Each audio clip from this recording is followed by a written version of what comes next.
पुन्नमट्टम परिवार में रॉय थॉमस से शादी करने के बाद psychopath cyanide serial killer Jolly Joseph का हर एक टारगेट जॉली अम्मा Joseph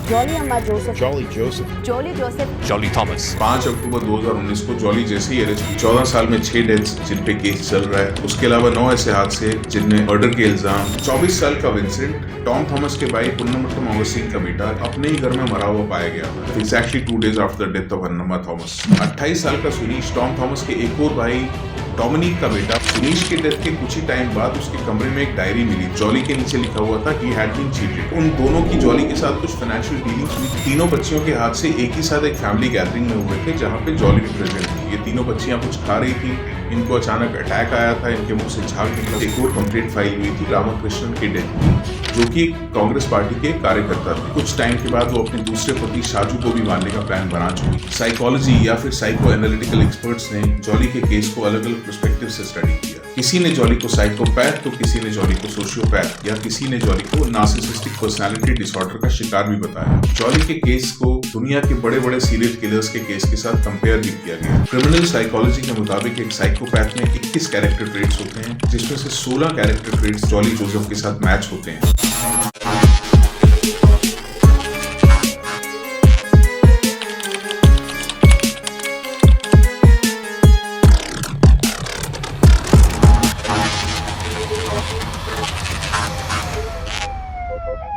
You're about to witness the case of Jolly Joseph.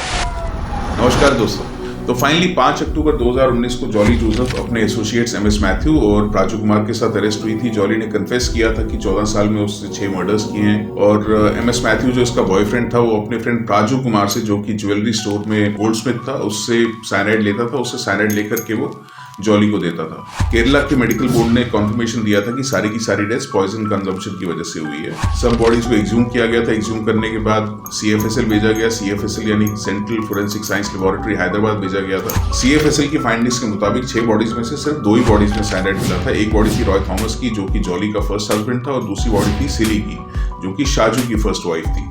हालांकि इससे केस में कुछ फर्क नहीं पड़ा था, कोर्ट प्रोसीडिंग्स में कुछ फर्क नहीं पड़ा था, क्योंकि केस के पब्लिक प्रोसिक्यूटर और मेन इन्वेस्टिगेटर केजी साइमन, उन दोनों के हिसाब से 2002 से लेकर 2016 तक की बरीड बॉडीज को 2019 में आप एग्ज्यूम करते हैं, और 2020 में वो लैब में टेस्ट होती है साइनाइड डिटेक्शन के लिए, तो उसकी पॉसिबिलिटीज वैसे ही काफी कम थी, जो पहले से पता था। तो केजी साइमन के हिसाब से जो केरल मेडिकल बोर्ड का कॉन्फर्मेशन था, जिसने कंफर्म किया था कि डेथ्स पॉइजन कंजम्पशन की वजह से हुई, तो वो रिपोर्ट काफी थी इस केस को स्मूथली आगे चलाने के लिए। फिर फोरेंसिक एक्सपर्ट्स के मुताबिक जो क्रिस्टलाइन साइनाइड सॉल्ट्स होते हैं, वो काफी अनस्टेबल होते हैं। उनकी प्रेजेंस कुछ ही हफ्तों में डिसअपेयर हो जाती है बॉडी से, मतलब डेड बॉडी से। अब जॉली के केस में तो बॉडीज बहुत टाइम से जमीन के अंदर दफन थी। अब होता क्या है कि साइनाइड जो है बॉडी के अंदर, उसमें मिट्टी घुस जाने की वजह से फिर आप टेस्ट जब करेंगे लैब में साइनाइड डिटेक्शन के लिए, उसका डिटेक्शन का जो पॉसिबिलिटी है, जो रेशियो है, जो परसेंटेज है, वो बहुत कम हो जाता है। फाइनली केस आज भी चल रहा है। केस काफी बड़ा है, केस काफी कॉम्प्लिकेटेड है। 263 विटनेसेस है पूरे केस में। ये कॉम्प्लिकेशन भी एक वजह हो सकती है कि केस जो है वो इन्हीं 6 मर्डर्स के अराउंड चल रहा है। जैसे मैंने आपको पहले कहा था कि काश जॉली का नाम सिर्फ इन 6 मर्डर्स के साथ ही जुड़ा होता। वो बाद में पता चला था जब इससे पूछा गया था कि आपने बेटी को क्यों मारा, क्योंकि इसकी एक और स्टोरी है जो मैं आपको बाद में बताऊंगा। जो मेजरली रिपोर्ट जो हुआ है और जो केस चल रहा है, वो सिर्फ इन्हीं डेथ्स पे चल रहा है। फैमिली के अंदर जो डेथ्स हुई, जो फैमिली के बाहर डेथ्स हुई हैं, जो अननेचुरल डेथ्स हैं, सस्पिशियस मिस्टीरियस डेथ्स हैं, वो बाद में रिपोर्ट हुई थी। एक्चुअली हुआ ये था, 5 अक्टूबर 2019 को जॉली जैसे ही अरेस्ट हुई थी, ये खबर आग की तरह फैल गई थी। केरल से हत्या का एक दिल दहला देने वाला मामला A सामने woman आया in Kerala killed everyone in her family, from her in-laws to her husband. 47-year-old mother of 2 in Kerala is being held on suspicion of using cyanide to So murder where did a Jolly go 6-year-old every morning? family. What did she actually do? कूड़ा ताई से एक चौंकाने वाली खबर सामने आ रही है। 2002 और 2016 के बीच 6 लोगों की खौफनाक हत्या होने का that a संदेह woman है। known to be family oriented, well respected and liked could be a cold-blooded killer. Among the hundreds of people who follow Jolly just to get a glimpse of her are also people who drove from different districts of Kerala. For all of them, this is a shock. लोगों को jolly के बारे में पता चला, लोगों को jolly के क्राइम्स के बारे में पता चला, लोगों को जॉली के क्राइम्स की मॉडस ऑपरेंडी के बारे में पता चला। तो ऐसे में कोरिकोड डिस्ट्रिक्ट में ही और मिस्टीरियस डेथ्स और अटेम्प्ट टू मर्डर की कुछ कंप्लेंट्स सामने आई थी। इंसिडेंटली इन सारे के सारे हादसों में जॉली का नाम ही आ रहा था। 24 साल का विंसेंट, टॉम थॉमस के भाई पुन्नमट्टम ऑगस्टीन का बेटा, 24 अगस्त 2002 को कोरिकोड के कोडेंचेरी टाउन में अपने ही घर में मरा हुआ पाया गया था। He was suspected to have killed himself exactly 2 days after the death of Annamma Thomas. 28 साल का सुनीश, टॉम थॉमस के एक और भाई डोमिनिक का बेटा, 15 जनवरी 2008 को रात 9 बजे कोडेंचेरी के कुरंगनपारा गांव में बाइक एक्सीडेंट में मारा गया। सुनीश के डेथ के कुछ ही टाइम बाद उसके कमरे में एक डायरी मिली थी। उस डायरी में काफी सारे पन्नों पे उसने जॉली का नाम लिखा हुआ था और जॉली के नीचे लिखा हुआ था ही हैड बीन चीटेड, उसके साथ धोखा हुआ था। सुनीश की मॉम एल्सम्मा के मुताबिक विंसेंट और सुनीश कजिन्स होने के साथ साथ बहुत अच्छे दोस्त थे और उन दोनों की जॉली के साथ कुछ फाइनेंशियल डीलिंग्स हुई थी जिसके बारे में किसी को कुछ पता नहीं था। अन्नमा थॉमस की डेथ के तुरंत बाद सुनीश और विंसेंट रात में चुपचाप मिले थे और काफी देर तक बात करते पाए गए थे, ऐसा कहना था सुनीश की मॉम एल्सम्मा का। एल्सम्मा का ऐसा भी कहना था जब ये लोग अन्नमा थॉमस की फ्यूनरल से वापस आए थे और इनको विंसेंट के डेथ के बारे में पता चला तो सुनीश काफी रोया था और सुनीश ने ऐसा भी कहा था कि काश वो विंसेंट को छोड़ के नहीं जाता तो शायद विंसेंट की जान बच गई होती। अब क्योंकि विंसेंट की बॉडी उसके अपने कमरे में पाई गई थी और वो घुटने टेकने की पोजीशन में मरा हुआ पाया गया था तो उसकी डेथ को सुसाइड समझ लिया गया था और इन्वेस्टिगेशन आगे नहीं हुआ था। सुनीश का एक्सीडेंट जो था वो उसके घर से लगभग 3 किलोमीटर की दूरी पे हुआ था। बाइक चलाते हुए स्किड कर गई थी और पत्थरों से टकरा करके उसकी डेथ हो गई थी। एलिगेशंस ऐसे भी लगे थे कि किसी ने इसके सर पे पत्थर से चोट मारी थी। इनफैक्ट काफी रिलेटिव्स का ऐसे भी कहना था कि इन डेथ्स के बारे में किसी को कुछ पता हो ना हो, जॉली को जरूर पता हो। जॉली ने जहां अपनी सोसाइटी में एक अच्छा इंप्रेशन बना के रखा था, वहीं पुन्नमट्टम परिवार के लोग या उसके एक्सटेंडेड फैमिली में जो और रिलेटिव्स थे वो कहीं ना कहीं जॉली के शातिर दिमाग को समझ रहे थे। जॉली के कैरेक्टर को अब इस तरीके से समझ सकते हैं कि पुन्नमट्टम फैमिली में आने से पहले इसकी स्टैंडिंग नहीं थी कोई सोसाइटी में, अपनी कोई इसको जानता नहीं था। रॉय से शादी करने के बाद जो इसके नाजायज रिश्ते बन रहे थे वो या तो पुन्नमट्टम फैमिली में बन रहे थे या फिर एक्सटेंडेड फैमिली में बन रहे थे। जैसे एमएस मैथ्यू एक्सटेंडेड फैमिली से था, शाजू जकारियस एक्सटेंडेड फैमिली से था, विंसेंट हो गया या सुनीश हो गया वो पुन्नमट्टम फैमिली से ही थे। तो ये सब रिलेशनशिप्स को अपने तरीके से यूज कर रही थी, अब्यूज कर रही थी। जिसकी जरूरत थी उसको यूज कर रही थी, जिसकी जरूरत नहीं होती थी उसको मार देती थी। कहने का मतलब ये कि जॉली जो भी लाइफ में पाना चाहती थी, जो भी इसका एम्बिशन था, जो भी इसका सेल्फिश मोटिव था, जो भी ग्रीड था, वो पाने के लिए पुन्नमट्टम परिवार को ही सीढ़ी बना के यूज कर रही थी और साथ में लोगों को मार के वो सीढ़ी को तोड़ती भी जा रही थी और ऊपर चढ़ती जा रही थी। तो कभी ना कभी तो इसको सीढ़ी से गिरना ही था नीचे। अब आगे चलते हैं। जैसा मैंने पिछले वीडियो में भी आपको बताया था कि कुछ बच्चियों के अटेम्प्ट टू मर्डर के कंप्लेंट्स भी फाइल हुए थे। शाजू की 2 साल की बेटी एल्फाइन, उसको तो जॉली ने मारा ही था। उसके अलावा जॉली की sister in law Renzi Thomas की बेटी भी मरते मरते बची थी। फिर इसकी जॉली की बहुत अच्छी फ्रेंड थी जयश्री वॉरियर जो कि एक रेवेन्यू ऑफिसर थी, उसकी बेटी मरते मरते बची थी। फिर रॉय थॉमस का एक रिलेटिव था मार्टिन, उसकी बेटी छोटी सी थी, वो मरते मरते बच गई थी। तीनों बच्चियों के हाथ से एक ही साथ एक फैमिली गैदरिंग में हुए थे जहां पे जॉली भी प्रेजेंट थी। ये तीनों बच्चियां कुछ खा रही थी, इनको अचानक अटैक आया था, इनके मुंह से झाग निकला था, but thankfully prompt medical aid की वजह से इनकी जान बच गई थी और किसी पे शक नहीं गया था। एक्चुअली ये वाली मैं जितनी भी मिस्टीरियस डेथ्स और अटेम्प्ट टू मर्डर कंप्लेंट्स के बारे में आपको मैं बता रहा हूँ, ये सारी की सारी रॉय थॉमस की डेथ से पहले हुई है। अब रॉय थॉमस की डेथ से पहले किसी पे कोई शक नहीं था, जॉली पे कोई शक नहीं था, इसलिए इन हादसों में भी किसी पे कोई शक नहीं गया। ये तो जब जॉली अरेस्ट हुई और लोगों को पता चला कि इसने अपने फैमिली मेंबर्स को कैसे मारा है, तब जाकर के ये बाकी हादसे जो थे जिनकी कंप्लेंट्स पहले ही हो चुकी थी, तो इनसे जुड़े हुए लोगों ने पुलिस से रिक्वेस्ट किया था कि जॉली का रोल का इन्वेस्टिगेशन किया जाए इन सब हादसों में। इन्हीं कंप्लेंट्स के बीच एक और कंप्लेंट फाइल हुई थी कोरिकोड के चट्टमंगलम में रहने वाले रामाकृष्णन की डेथ की, जो कि कांग्रेस पार्टी के कार्यकर्ता थे। कंप्लेंट फाइल की थी रामाकृष्णन के बेटे रोहित ने। रोहित पुलिस इन्वेस्टिगेशंस के थ्रू ये जानना चाहते थे क्या उनके पिताजी के डेथ में जॉली का हाथ है कि नहीं। रोहित ने पुलिस को ये बताया था कि उनके पिताजी रामाकृष्णन के पास एक 5.5 एकड़ की लैंड थी जो उन्होंने किसी को 55 लाख रुपए में बेची थी। लैंड की ट्रांजैक्शन के कुछ टाइम बाद ही रामाकृष्णन की डेथ हो गई थी और वो 55 लाख जो थे उनके बारे में रोहित को कुछ पता ही नहीं चला कि वो कहाँ गए। पुलिस को अपने प्रिलिमिनरी इन्वेस्टिगेशंस में ये पता चला था कि रामाकृष्णन का मिलना जुलना सुलेखा और मजीद नाम के एक कपल से होता था। सुलेखा और मजीद का एक पार्लर था NIT कैलिकट के बहुत पास में। उसी पार्लर में जॉली का भी आना जाना हुआ करता था। जॉली और सुलेखा इनफैक्ट काफी अच्छी सहेलियां बन गई थी। बाद में ये भी पता चला था कि NIT कैलिकट जाने के बहाने जॉली का टाइम पास जो है वो या तो MS मैथ्यू के साथ होता था या फिर सुलेखा के साथ उस पार्लर में। रामाकृष्णन की जहां तक बात है, उनको कोई बीमारी नहीं थी, उनको कोई कॉम्प्लिकेशन नहीं थी। अपनी लैंड का ट्रांजैक्शन करके जब वो घर आए थे, उन्होंने खाना खाया और पानी पिया था, उसके कुछ ही मिनट बाद उनको अटैक आया था और वो मर गए थे। पुलिस को ऐसा भी पता चला था कि जॉली ने 3 बार अपना एबॉर्शन करवाया था। कुल मिलाकर पुन्नमट्टम फैमिली की 6 डेथ्स के अलावा 9 और ऐसे हादसे हैं जिनके साथ जॉली का नाम जोड़ा गया था। सबसे पहले पुन्नमट्टम परिवार से विंसेंट, उसके बाद पुन्नमट्टम परिवार से ही सुनीश, उसके बाद पुन्नमट्टम परिवार से रंजी थॉमस की छोटी बेटी, रॉय के एक रिलेटिव मार्टिन की छोटी बेटी, उसके बाद इसकी अपनी सहेली जयश्री वॉरियर जो कि एक रेवेन्यू ऑफिसर थी, उसकी छोटी बेटी, उसके अलावा रामाकृष्णन जो कि कांग्रेस के कार्यकर्ता थे, उनकी mysterious death, and last but not the least 3 bar abortion कराना। पुलिस का कहना था कि वो इसकी भी तह तक जाएंगे ये पता करने के लिए कि क्या लड़कियों से नफरत करना ही कारण था कि जॉली ने इलीगल तरीके से जेंडर टेस्ट करवा के एबॉर्शन करवाया था। पुलिस के कन्फेशन में साइकोपैथ जॉली ने यहाँ तक बताया था कि उसको लोगों को मरते हुए देखने में बहुत मजा आता था, उसको लोगों को मरते हुए देखने में बहुत रोमांच मिलता था। She used to get thrilled by watching people die. She used to get thrilled by reading about the death news.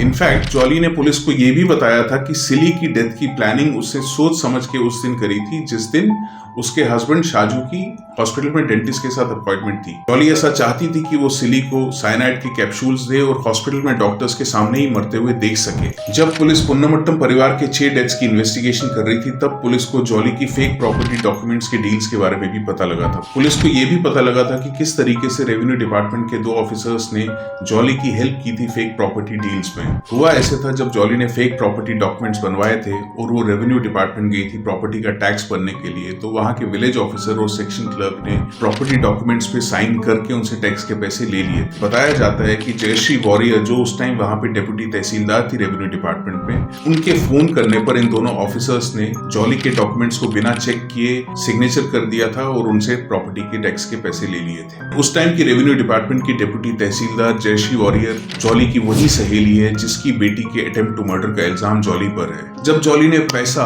Power, property और ऐश के लिए अपने परिवार को नहीं छोड़ा तो बाहर के रिश्तों को या बाहर के दोस्तों को वो कैसे छोड़ सकती थी। इनफैक्ट पुलिस के सामने कन्फेशन में जॉली ने यह भी कहा था कि कुछ टाइम के बाद वो अपने दूसरे पति शाजू को भी मारने का प्लान बना चुकी। जॉली जानती थी कि शाजू ज़कारियस के मरने के बाद उसकी पेंशन और सैलरी एज विडो जॉली को ही मिलने वाली थी। पुन्नमट्टम परिवार में रॉय थॉमस से शादी करने के बाद psychopath cyanide serial killer Jolly Joseph का हर एक टारगेट, हर एक मूव एडवांस में प्रॉपर्ली प्लान्ड होता था। Doctor VV Pillai, professor and head of forensic medicine and toxicology at Amrita Institute of Medical Sciences, Kochi, Kerala, इनका कहना था a psychological study to understand Jolly's behavior and actions can help in future investigation of similar crimes. उनका कहना था कि jolly Joseph का behavioural pattern study करने के लिए उसका साइको एनालिटिकल स्टडी करना बहुत जरूरी है ताकि फ्यूचर में होने वाले सिमिलर क्राइम्स और क्रिमिनल्स को हैंडल किया जा सके। इनफैक्ट यूएस में ये प्रैक्टिस बहुत नॉर्मल है।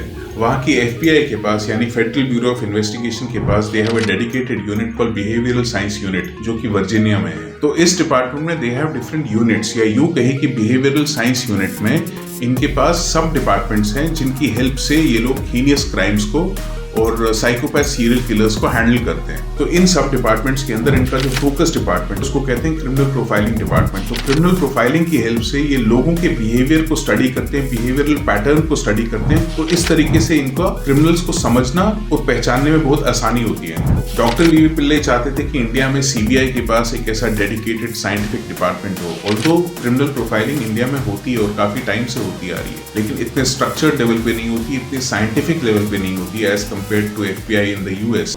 हम पूरे देश में घूमकर पुलिस वालों को एफबीआई टेक्निक्स सिखाते हैं। नेटफ्लिक्स पर एक बहुत पॉपुलर वेब सीरीज है माइंड हंटर के नाम से, जिसमें दिखाया गया है कि इस स्टडी से कैसे ये लोग बड़े बड़े साइकोपैथ सीरियल किलर्स को दर दबोचते हैं। क्रिमिनल्स पैदा होते हैं या फिर बनाए जाते हैं। साइकोपैथ्स को लगता है कि वो बिल्कुल सही हैं, इसीलिए उनको स्टडी करना नामुमकिन होता है। हम सीरियल किलर्स से बात कर रहे हैं। Serial killers. मेविन विल्सन थॉमस ये असिस्टेंट प्रोफेसर थे जैन यूनिवर्सिटी बैंगलोर के। इनका कहना था Jolly's case is an encyclopedia for forensic psychology study. Academically forensic psychology India में 2015 के बाद शुरू हुई थी। जॉली का केस एक परफेक्ट स्पेसिमेन होगा स्टडी मटेरियल के तौर पर, ऐसा कहना था मेविन थॉमस का। मेविन थॉमस का यह भी कहना था कि जॉली जैसे साइकोपैथ कैरेक्टर को समझने के लिए, उसे हैंडल करने के लिए उसकी बचपन से लेकर के सारी इंफॉर्मेशन कलेक्ट करना बहुत जरूरी है, चाहे उसकी फैमिली अपब्रिंगिंग हो, चाहे उसकी स्कूलिंग हो, चाहे उसका कॉलेज हो। उनका कहना था कि मानसिक रूप से जॉली बिल्कुल ठीक थी, लेकिन उसके बावजूद कोर्ट में काफी वियर्ड बिहेव करती थी। जॉली ऐसा स्मार्टली करती थी ताकि कोर्ट अथॉरिटीज को ऐसा लगे कि जॉली को कुछ मेंटल इश्यूज हैं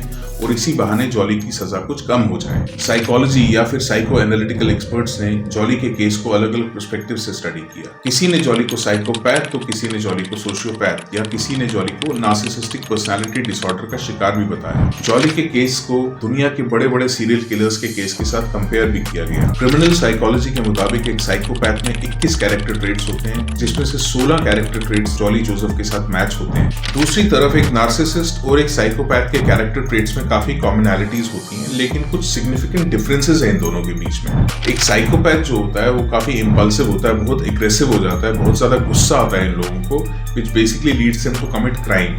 Now, on the other hand, narcissists are more focused on maintaining their positive image in the society. ये लोग हमेशा चाहते हैं कि इनका एक बहुत बढ़िया इंप्रेशन, बहुत बढ़िया इमेज हो सोसाइटी में। मतलब ये ऐसे अपने आप को प्रोजेक्ट करते हैं, अंदर कुछ भी चल रहा हो, अपना अंदर कितना भी कचरा हो, कितना भी डार्क थॉट्स हो, कितने भी नेगेटिव थॉट्स हो, लेकिन ये दिखाना ऐसे चाहते हैं समाज में कि ये बहुत ही अच्छे हैं। जो बेस्ट क्वालिटीज इनको समझ आती है वो बेस्ट क्वालिटीज लोगों के सामने दिखाने की कोशिश करते हैं ये लोग। रिसर्च के मुताबिक साइकोपैथ्स ऐसे भी होते हैं जो पॉजिटिव फैमिली अपब्रिंगिंग की वजह से क्राइम से काफी दूर रहते हैं, but then they always want to remain on the top of the game. तो ऐसे लोगों को sense of power, sense of control, sense of authority, यहाँ तक कि जिंदगी और मौत को भी अपने तरीके से हैंडल करना चाहते हैं। तो ऐसे लोग जनरली लॉयर्स बनते हैं, ऐसे लोग सर्जन्स बनते हैं और ऐसे लोग बड़ी बड़ी कंपनीज के सीईओज भी बनते हैं। मतलब मैं सबकी बात नहीं कर रहा हूँ, ये मैं जो भी बता रहा हूँ रिसर्च के हिसाब से बता रहा हूँ। फॉर एग्जांपल एक साइकोपैथ लॉयर अगर होगा तो उसको अगर एक ड्रेडेड क्रिमिनल का केस लड़ना है या फिर एक सीरियल किलर का केस लड़ना है, वो बड़े आराम से लड़ेगा और वो पूरी कोशिश करेगा कि मैं इसको बचाऊं, क्योंकि उसको बिल्कुल अफसोस नहीं है उस ड्रेडेड क्रिमिनल का या उस सीरियल किलर के क्राइम्स का। ऐसा कहना है डॉक्टर थुरैया कानाफानी का, जो एक क्लिनिकल साइकोलॉजिस्ट हैं, जो एक क्लिनिकल डायरेक्टर हैं, जो दुबई के एक ह्यूमन रिलेशंस इंस्टीट्यूट और क्लिनिक्स में फोरेंसिक साइकोलॉजी केसेस पे काम करती है। इसी स्टडी में एक और मेंटल कंडीशन होती है जिसको सोशियोपैथ बोलते हैं। Sociopath is like a tone down version of psychopath. Psychopathy एक बीमारी होती है जो कि जनरली बचपन से ही दिमाग में पाई जाती है। वही सोशियोपैथी जो है वो लेटर स्टेज पे सामाजिक इन्फ्लुएंस की वजह से दिमाग में डेवलप होती है। साइकोपैथ हो या सोशियोपैथ, दोनों की जरूरतें सेम होती है, बट एक साइकोपैथ शातिर होता है, टाइम के हिसाब से स्मार्टली मैनिपुलेशंस कर सकता है जैसे जॉली करती थी।